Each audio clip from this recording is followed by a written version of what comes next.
What's happening? What's happening? What's happening? I hope everybody's having a good ass Wednesday and shit. You heard me?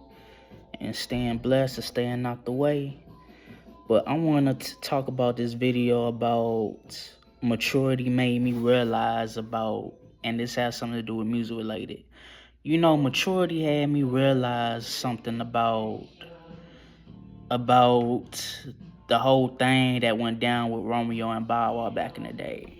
And I ain't trying to disrespect Bow Wow or nothing, because Bow Wow was my favorite fucking rapper back in the early 2000s and stuff.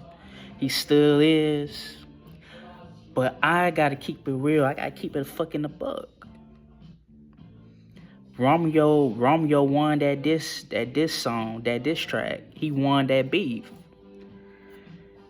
And everything Romeo was saying when he was dissing Bow Wow was straight up facts. Call the Saints up. They could play in the backyard. They could practice in the backyard. My bad. Call the Saints over. They could practice in the backyard. Romeo had that money like him and Pete as a unit, as father and son together. They had the bread to have the Saints in their backyard, in their crib and shit. That was facts. And two, you's a mama's boy. I'm a son of a hustler. Because Bow Wow at the fucking time had his mama as the road manager. That made him a mama's boy, and he was still living at home with his mama and shit. But at the end of the day, they was young and shit. But You Can't Shine Like Me, the Romeo diss aiming at Bow Wow, that shit on some Joseph shit, Wody. That track was the hardest over motherfucking Fresh as I'm is. So I just had to keep that real. Maturity made me realize that Romeo won that diss track. And people gonna say, man, Romeo fell off after that diss track. He didn't. He just chose college and education over rap. He put his rap career on hold. Excuse the stuttering. Damn, I keep on stumbling my words in the motherfucker in this video. It just Romeo went the education route over rap.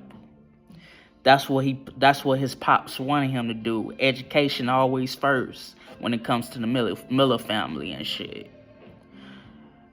And the reason why Bow Wow didn't fell off anytime soon until New Jack City Part 2 hit back in 2009 is due to the fact that he had JD on his side. He had Jermaine Dupri on his side.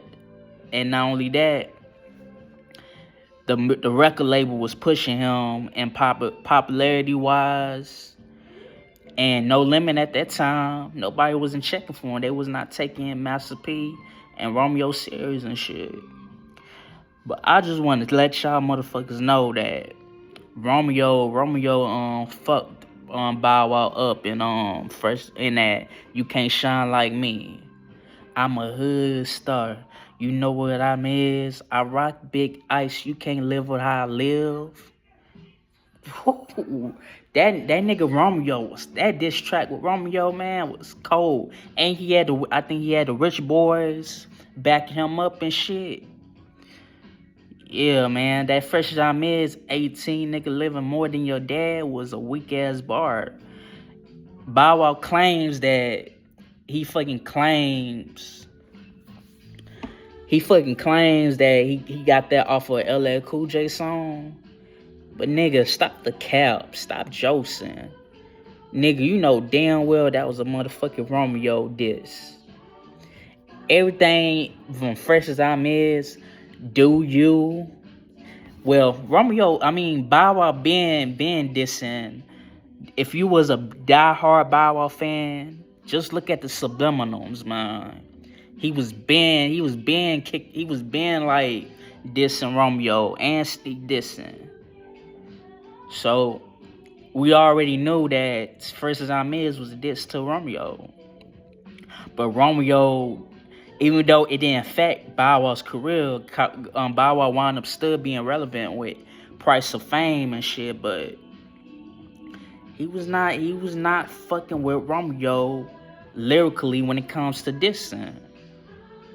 Bow Wow can't. I mean, even though Bow Wow did this Soldier Boy lyrically, but that's motherfucking Soldier Boy. Soldier Boy ain't no lyrical ass genius. Like, he not lyrical like a motherfucking